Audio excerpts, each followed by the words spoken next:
Novo livro do Apocalipse ou da Revelação. Capítulo 106. Título: A cura de Guilhermina. A decisão do Papa Bento XVI é uma vergonha e uma indignidade. 1. O português Nuno Álvares Pereira, nascido em 1360 e falecido em 1431, há mais de 6 séculos, portanto, já é beato na Igreja Católica desde 1918. Vai agora, dentro de um ano, ser promovido a santo de altar, com a cumplicidade de alguns médicos portugueses e de mais 5 médicos e alguns teólogos italianos ligados ao Vaticano. E a Ordem dos Médicos em Portugal e na Europa assiste a tudo impávida e serena, sem dizer nada. Os outros médicos do nosso país e da Europa assistem a tudo impávidos e serenos e também não dizem nada. Os cientistas e os investigadores que passam os dias da sua vida a trabalhar arduamente nos laboratórios para que a medicina deixe de ser cada vez menos artesanal e esteja bem à altura da dignidade dos seres humanos, assistem a tudo impávidos e serenos e tampouco dizem alguma coisa. Onde é que estamos, afinal? 2. O nosso mundo humano ainda tem medo de se assumir definitivamente como secular e laico? Continua deísta e por isso com medo dos míticos demónios e dos míticos deuses dos mais primitivos cultos politeístas? Continua perante a fragilidade própria dos seres humanos a correr a refugiar-se no religioso, na crendice, no milagrismo, no ocultismo, numa palavra, a procurar estar miticamente de bem com Deus e com o diabo? Será que foi preciso chegarmos ao século XXI para regredirmos ao que há de mais primitivismo, a crença em milagres, em curas milagrosas? Será que nos assustam e dão vertigens a lucidez e a sapiência humanas e preferimos regredir e refugiarmos-nos de novo na treva e na demência, de onde como espécie emergimos há muitos milhares de anos? Por onde andam os nossos intelectuais? Já não têm causas a defender, nomeadamente dignidade humana a salvaguardar e a promover? E por onde andam os nossos teólogos? Esqueceram-se todos elas e eles, de que a glória de Deus viva é que o ser humano viva, que o ser humano cresça ao ponto de chegar a viver na história como se Deus não existisse, isto é, que o ser humano cresça, assuma-se como protagonista na e da história e Deus vivo diminua? 3. A decisão oficial do Papa Bento XVI de assumir como milagre a cura de Guilhermina de Jesus, uma sexagenária portuguesa, nascida em Vila Franca de Xira, que há tempos sofreu lesões no olho esquerdo devido a ter sido atingida com salpicos de óleo a ferver quando estava a fritar peixe, é em si mesma, neste século XXI, uma vergonha e uma indignidade. Eu sei que a mulher em causa garante que pediu a intervenção do Nuno Álvares Pereira, a quem ela miticamente chama o santo contestável. Sei também que ela afirma que a cura do seu olho esquerdo se deve exclusivamente a ele ter intercedido por ela junto de Deus no céu, uma intercessão que, pelos vistos, Deus logo despachou favoravelmente para que, por sua vez, o beato em questão possa finalmente ser promovido a santo, mais de 6 séculos depois de ter nascido nos altares do mundo católico. 4. Sei tudo isto e nem sequer me surpreende vindo de quem vem. Mas não é que, para lá da delirante Guilhermina de Jesus, há aí alguns médicos portugueses, certamente católicos e beatos quanto ela, que lidaram de perto com o caso, e mais outros 5 médicos italianos ligados ao Vaticano e contratados por ele para esse fim, que têm o descaramento e a sem vergonha de assinarem por baixo e garantem a pé juntos que esta é cura milagrosa, que esta cura é milagrosa. Leio a notícia e quase morro de espanto perante tanta parvoíce pretensamente ilustrada. 5. Digam-me uma coisa. Pertence porventura a um médico, por mais católico e beato que possa ser, declarar milagrosa a cura de alguém?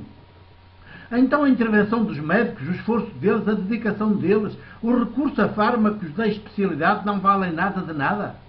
É tudo lixo? É tudo para deitar fora? Não sabem estes e todos os outros médicos que, ao declararem, nem que seja apenas pelo seu silêncio cúmplice e preguiçoso, milagrosa a cura de uma doente, Porque é que os milagres para fazerem beatos e santos católicos só ocorrem em mulheres e não em homens? Só ocorrem em mulheres católicas e não em mulheres ateias ou crentes de outras igrejas? E estão manifestamente a extrapolar da sua condição de médicos e a entrar no domínio da interpretação de um fenómeno para o qual eles têm a obrigação de encontrar explicação clínica à sua medida, sem jamais recorrerem a outra explicação fora da explicação clínica. 6. Só que neste caso, com todos os médicos a agirem assim, a serem simplesmente médicos e não beatos católicos, como é que o Vaticano haveria de continuar a fabricar santas e santos e a ganhar valores de euros com essa mentirosa operação de todo torpe e obscena? Sabem, entretanto, esses médicos católicos e beatos que, ao atuarem assim, renunciam à sua condição de médicos e até à sua condição de simples seres humanos para passarem a assumir a humilhante condição de crédulos. A fé de Jesus é outra coisa, que leva o humano ao limite e até para lá do limite, sempre como se Deus não existisse. E de sacristães da Cúria Romana? 7. A condição de médicos não os obriga em consciência a encontrar uma explicação para todos aqueles fenómenos que as suas mãos, o seu saber e a sua dedicação ajudaram a realizar. Não têm, inclusive, a obrigação deontológica de afirmarem que esta ou aquela cura neste ou naquele doente se deve exclusivamente à sua pronta e sábia intervenção, à eficiência dos medicamentos utilizados e também à cooperação ativa de todos e de cada um dos doentes, que tudo foram capazes de fazer para expulsarem de si a doença, o mal que os afetava? 8. Como podem, pois, assinar por baixo a afirmação mais ou menos delirante de uma doente, esta senhora Guilhermina ou outra qualquer, que em lugar de reconhecer o valor do trabalho dos médicos e a sua abnegada dedicação, bem como a eficácia dos medicamentos tomados, prefere vir publicamente dizer, certamente aconselhada, manipulada por um confessor clérigo fanático do paganismo católico romano, que a sua cura fica a dever-se à intervenção de um estranho que ela nunca conheceu nem podia conhecer, pois viveu e morreu em Portugal há mais de 6 séculos? 9. Que esta mulher deixa tão baixo na sua dignidade de mulher e diga tais obscenidades é uma decisão pessoal dela, que eu até poderei compreender, dada a sua condição de católica não evangelizada, ainda que seja uma decisão que me deixa muito triste e a chorar de compaixão e de dor por ela. Mas agora que haja médicos que assinem por baixo a crendice desta mulher é de bradar à terra e aos céus, é um insulto e uma agressão à inteligência humana, à ciência, ao próprio português do século XIV, XV, Nuno Álvares Pereira, e à humanidade enquanto tal. 10. Admitamos como mera hipótese de trabalho que não havia explicação clínica para a cura desta mulher que feriu o seu olho esquerdo enquanto fritava peixe. Teria sido bem melhor para a sua saúde e para a saúde dos seus se, em vez de o fritar em óleo, tivesse grelhado nas brasas, e assim já nem teria magoado nos seus olhos. Quem, entretanto, pode garantir que a cura se deve a um milagre? A simples falta de explicação científica para um dado fenómeno ocorrido perante os nossos olhos permite que alguém se adiante e fale logo em milagres? 11.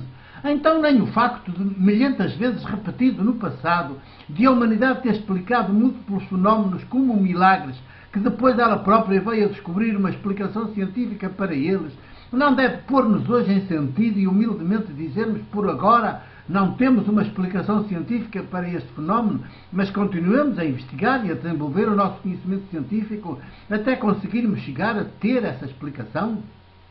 Esta postura de humildade, verdade, perante os fenómenos que acontecem diante dos nossos próprios olhos, não é muito mais digna dos seres humanos e por isso também do Deus vivo? Correr a explicar os fenómenos ainda inexplicáveis aos nossos olhos, pouco desenvolvidos cientificamente, não é pura arbitrariedade, grave preguiça intelectual, gravíssimo insulto à inteligência humana e também a Deus vivo? 12. Por isso, o mais intolerável em todo este caso é o comportamento do próprio Papa Bento XVI, que interesseiramente, criminosamente, não é ingenuidade, assina por baixo os decretos que o nosso infantil cardeal Saraiva Martins, parte interessada no caso, lhe colocou na frente para ele assinar. Ao fazê-lo assim tão obscenamente, estamos no século XXI, senhores cardeais da Cúria Romana, não mais na Idade Média da nossa vergonha. Bento XVI insultou o santo nome de Deus, o de Jesus, traiu o ministério petrino de confirmar na fé as suas irmãs, os seus irmãos, e tornou-se abominável aos olhos da humanidade em geral e da humanidade científica em especial. 13. Ou ele tem a humildade de recuar na sua decisão e pede perdão ao mundo, ou deixa de ter qualquer credibilidade no ministério petrino que carrega aos ombros, como um serviço martirial e duélico que livremente assumiu. Se o não fizer, torna-se, como o seu imediato antecessor João Paulo II, um fabricador de santos e de santas, fomentador de idolatria católica entre os fiéis menos ilustrados e menos evangelizados da Igreja, o empresário desonesto mor da Cúria Romana, que, como qualquer outro empresário desonesto, não olha a meios para conseguir mais e mais dinheiro para a sua empresa multinacional. Imaginam vocês como se tem de pagar para fazer um santo de altar em todo o mundo católico? Sabem que fazer um novo santo, nem que seja de alguém falecido há já mais de 6 séculos, faz entrar muitos milhões de euros no Vaticano? Só para assim poder continuar a financiar todas aquelas vaidades e todo aquele Fausto em que vivem mergulhados ele e os cardeais da dita Cúria, mas os seus sacristães e as suas sacristás. 14. Escrevo isto com lágrimas, porque o que mais queria é que a Igreja Católica, que também sou, não enveredasse mais por este caminho nos antípodas de Jesus, o caminho, a verdade e a vida.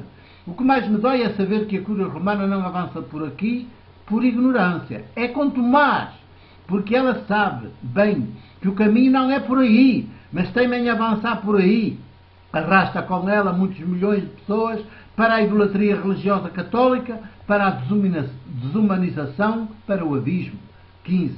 É por isso criminosa no seu agir, e tudo sem que ninguém lhe vá à mão. Pelo contrário, muitos são os que correm a aplaudi-la, exatamente os mesmos que, pelo ano 30 da nossa era, pediram e exigiram a Pilatos que crucificasse Jesus o de Nazaré e soltasse Barrabás, o assassino. Insiste assim a Cúria Romana em manter a verdade cativa na injustiça, para seu mal e para nosso mal, para sua vergonha e para nossa vergonha. Por mim continuarei a ir por Jesus, o do Evangelho de João, que nos diz sem hesitar: amai, praticai a verdade, que a verdade vos faz livres, e se livres, também humanos, sororais, fraternos. 2008, julho 4. O meu abraço e o meu beijo, de presbítero da Igreja do Porto.